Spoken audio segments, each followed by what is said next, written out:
ಇದೆಯಲ್ಲ ಅಣೆಕಟ್ಟೆಯಲ್ಲಿ ಸೋರ್ತಾ ಇದೆ, ಆತಂಕ ಆಗಿದೆ. ಅದಕ್ಕೆ ನಿಮ್ಮ ಪಂಚಾಯತಿಯಿಂದ ಏನು ಕ್ರಮ ಕೈಗೊಂಡು? ನಿಮ್ಮ ಪಂಚಾಯತಿ ಮೊದಲು ಗೊತ್ತಿತ್ತಾ ಇದು? ಸರ್, ಪಂಚಾಯತಿಯವ್ರಿಗೆ ಗೊತ್ತಿಲ್ಲ. ನಿನ್ನೆ ರಾತ್ರಿ ನಾವೇ ಹಿಂಗೆ ಕೆರೆ ತುಂಬ್ತಿದೆ ಅಂತ ಗೊತ್ತಾದಾಗ ಅಲ್ಲಿಗೆ ಹೋದಾಗ ನೋಡಿದ್ವಿ, ಈ ಥರ ಫುಲ್ ಕ್ರ್ಯಾಕ್ ಬಿಟ್ಬಿಟ್ಟಿತ್ತು. ಮೇಲೆಯಿಂದ ಕೆಳಗಡೆವರೆಗೂ ಅದು ಕ್ರ್ಯಾಕ್ ಬಿಟ್ಟಿತ್ತು. ಇಮಿಡಿಯೇಟಾಗಿ ಅಲ್ಲಿ ಇವರು ಇದ್ದರು, ವಾಟರ್ ವರ್ಕ್ಸ್ ಡಿಪಾರ್ಟ್ಮೆಂಟ್ ಅವ್ರು ಇವರೇ ಇದ್ದರು. ಇವ್ರನ್ನ ಕೇಳಿದಾಗ ಮಾಡ್ತೀವಿ, ರೆಡಿ ಮಾಡಿಸ್ತೀವಿ, ಅಧಿಕಾರಿಗಳು ಯಾರೂ ಇಲ್ಲ, ಇವತ್ತು ರಜೆ ಇದೆ, ಯಾರೂ ಇಲ್ಲ ಅಂತಾರೆ. ರೆಸ್ಪಾನ್ಸ್ ಇಲ್ಲ. ಇವ್ರಿಗೆ ಜವಾಬ್ದಾರಿ ಇಲ್ಲ. ಇಲ್ಲಿ ವಾಟರ್ ಬೋರ್ಡ್ ಇಲಾಖೆಯಲ್ಲಿ ಇಲ್ಲಿ ಬೇತ್ಮಾಳದಲ್ಲಿ ಭಾಳ ಬೇಜವಾಬ್ದಾರಿತನ. ಇಲ್ಲಿ ಮೊದಲಿದ್ದಿದ್ದು ಇಂಜಿನಿಯರು ಹಿಂಗೆ ಇದ್ರು. ಇವಾಗ ಇವ್ರು ಹೇಳ್ತಾರೆ ದುಡ್ಡಿಲ್ಲ, ಇಲಾಖೆಯಲ್ಲಿ ನಮ್ಗೆ ಸಂಬಳನೇ ಬರ್ತಾ ಇಲ್ಲ ಅನ್ನೋದೆಲ್ಲ ಹೇಳ್ತಾರಲ್ವಾ. ಇಲಾಖೆಯಲ್ಲಿ ದುಡ್ಡಿಲ್ದಿರಾನೆ ಮೊನ್ನೆ ಟ್ರ್ಯಾಪ್ ಆದ್ರು. ಅವರು ಯಾವುದೋ ಬೋಗಸ್ ಬಿಲ್ ಮಾಡೇ ತಾನೇ ಟ್ರ್ಯಾಪ್ ಆದರು. ಇಲ್ಲಿ ಜವಾಬ್ದಾರಿಯಾಗಿ ನಡ್ಕೊಳ್ಳೋದಿಲ್ಲ ಅವರು. ಎಷ್ಟು ಬೇಜವಾಬ್ದಾರಿ ಅಂದರೆ ಅಷ್ಟು ಬೇಜವಾಬ್ದಾರಿ. ಇವತ್ತು ಬೆಳಗ್ಗೆ ನಾವು ಇಂಟಿಮೇಟ್ ಮಾಡಿದ್ಮೇಲೆ ಅವ್ರ HR ಸ್ಟಾಫಲ್ಲಿ ಅದನ್ನ ಕ್ಲೀನ್ ಮಾಡಿರೋದು, ರೋಡ್ ಎಲ್ಲಾನು. ಯಾವುದೂ ಮಾಡೋದಿಲ್ಲ ಇಲ್ಲಿ. ಅದು ಹೆಂಗಿದೆ ಅಂದರೆ ಆ ರೋಡೇ ಇದು ಹಿಡಿದ್ಬಿಟ್ಟಿದೆ, ಏನು ಪಾಚಿ ಹಿಡಿದ್ಬಿಟ್ಟಿದೆ ರೋಡು. ಅಷ್ಟು ಬೇಜವಾಬ್ದಾರಿ ಇಲ್ಲಿ.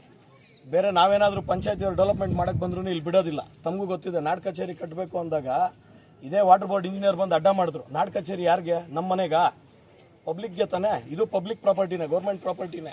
ಯಾರ ಮನೆಗೆ ಯಾರೇನು ಮಾಡ್ಕೊಳ್ತಾ ಇಲ್ಲ, ಮಾಡ್ತಾ ಇರೋದು ಅದು ಪಬ್ಲಿಕ್ಗೋಸ್ಕರನೇ, ಪಬ್ಲಿಕ್ ಅನುಕೂಲ ಆಗಲಿ. ಇವಾಗ ನಾಡ್ ಕಚೇರಿ ಆಫೀಸ್ ಒಂದು ಪ್ರೈವೇಟ್ ಬಿಲ್ಡಿಂಗಲ್ಲಿದೆ. ಯಾವುದೋ ಒಂದು ಸರ್ಕಾರಿ ಜಾಗ ಕೊಟ್ಟರೆ ತಾನೇ ಅವರು ಮಾಡೋಕ್ಕಾಗತ್ತೆ. ಅದನ್ನು ಕೊಟ್ಟಾಗ DC ಸಾಹೇಬರು ಬಂದಾಗಲೇ ಅದನ್ನ ಎ ಭಾಳ ಬೇಜವಾಬ್ದಾರಿಯಾಗಿ ನಡ್ಕೊಂಡ. IB ಕೂಡ ಅವತ್ತು ಓಪನ್ ಮಾಡಲಿಲ್ಲ, ಕೂತ್ಕೊಂಡು ಮಾತಾಡೋದಕ್ಕೂ ಓಪನ್ ಮಾಡಲಿಲ್ಲ. DC ಸಾಹೇಬ್ರು ಹಂಗೆ ಹೋಗಿದ ತಕ್ಷಣ ಮತ್ತೆ ಬಂದು ನಿಲ್ಲಿಸಿದ್ರು. ಮತ್ತೆ ಆಮೇಲೆ ಅಲ್ಲ ಸರ್, ಇಲ್ಲ ಟೋಟಲ್ ಆಗಿ ಇವ್ರದ್ದು ಇಲ್ಲಿ ಜವಾಬ್ದಾರಿನೇ ಇಲ್ಲ. ಇವ್ರದ್ದು ಭಾಳ ಲ್ಯಾಪ್ಸಸ್ ಇದೆ, ಒಂದಲ್ಲ ಭಾಳ ಲ್ಯಾಪ್ಸಸ್ ಇದೆ. ಇವತ್ತು ಗ್ರಾಮ ಪಂಚಾಯತಿನೇ ಇಲ್ಲ ಅಂದಿದ್ರೆ ನೀರು ಸರಬರಾಜು ಅಷ್ಟೇ ಜನರಿಗೆ ಆಗ್ತಾ ಇರಲಿಲ್ಲ.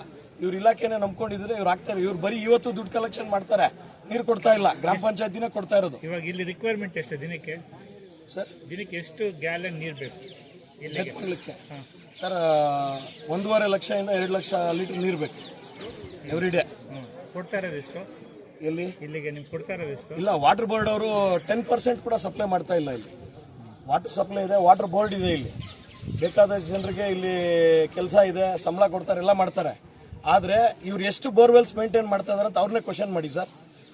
ಎಷ್ಟು ಜನ ಸಿಬ್ಬಂದಿ ಇದ್ದಾರೆ, ಎಷ್ಟು ಬೋರ್ವೆಲ್ಸ್ ಇವರು ಮೇಂಟೈನ್ ಮಾಡ್ತಾ ಇದ್ದಾರೆ, ಎಷ್ಟು ನೀರನ್ನ ಇವರು ಶುದ್ಧೀಕರಣ ಮಾಡಿ ಸಪ್ಲೈ ಮಾಡ್ತಾ ಇದ್ದಾರೆ ಅಂತ ಅವ್ರನ್ನೇ ಕೇಳಿ. ನಾವು ಇಲ್ಲಿ ಪಂಚಾಯತಿಯಿಂದ 27 ಬೋರ್ವೆಲ್ಸ್ ನಮ್ದು ರನ್ನಿಂಗ್ ಇದ್ದಾವೆ.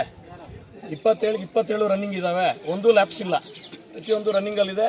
ಗ್ರಾಮ ಪಂಚಾಯತಿಯಿಂದಾನೆ ಇವತ್ತು ನೀರು ಸಪ್ಲೈ ಮಾಡ್ತಾರೆ. ಆದರೆ ಒಂದು ಭಾಳ ಬೇಜಾರಿನ ಸಂಗತಿ ಏನಂದರೆ, ನಮ್ಮದು ಒಳ್ಳೆ ನೀರು ಇಟ್ಕೊಂಡು ಶುದ್ಧ ಕುಡಿಯೋ ನೀರಿದೆ. ಆ್ಯಕ್ಚುಲ್ ಆಗಿ ಹೇಳ್ಬೇಕಂದ್ರೆ ಪಾಲಾರ್ ನದಿ ಭಾಳ ಸಿಹಿ ನೀರಿದು.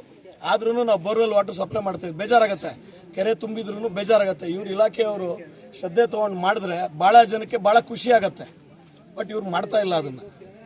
ಇದು ರಿಪೇರಿ ಇರ್ಬೋದು, ಬ್ರಿಡ್ಜ್ದು ರಿಪೇರಿ ಇರ್ಬೋದು, ಇನ್ನೊಂದು ಇರ್ಬೋದು, ಇವರು ಮುಂಚಿತವಾಗಿ ಮಾಡ್ಕೋಬೇಕಾಗಿತ್ತು. ರಿಪೇರಿ ಆಗೋಗಿದೆ, ಆಗ್ತಾ ಇದೆ. ಇವಾಗ ಏನು ಮುಂದೆ ಏನು ಸರ್? ಅದು ಅವ್ರ ಇಲಾಖೆಯವ್ರು ಕೇಳ್ಬೇಕು ಸರ್. ಇಲ್ಲ ಅವ್ರು ಮಾಡ್ಸೋಕ್ಕಾಗಲ್ಲ ಅಂದರೆ ನಾವೇನಾದರೂ ಒಂದು ಮಾಡೋದಕ್ಕಾದ್ರೂ ಒಂದು ಪ್ರಯತ್ನ ಆದರೂ ಪಡ್ತೀವಿ. ಅವರು ಜವಾಬ್ದಾರಿ ಇಲ್ಲ, ಅವ್ರು ಏನಕ್ಕೂ ರೆಸ್ಪಾನ್ಸ್ ಮಾಡಲ್ಲ, ಅವ್ರೇನು ಹೇಳೋದು ಇಲ್ಲ. Thank you sir.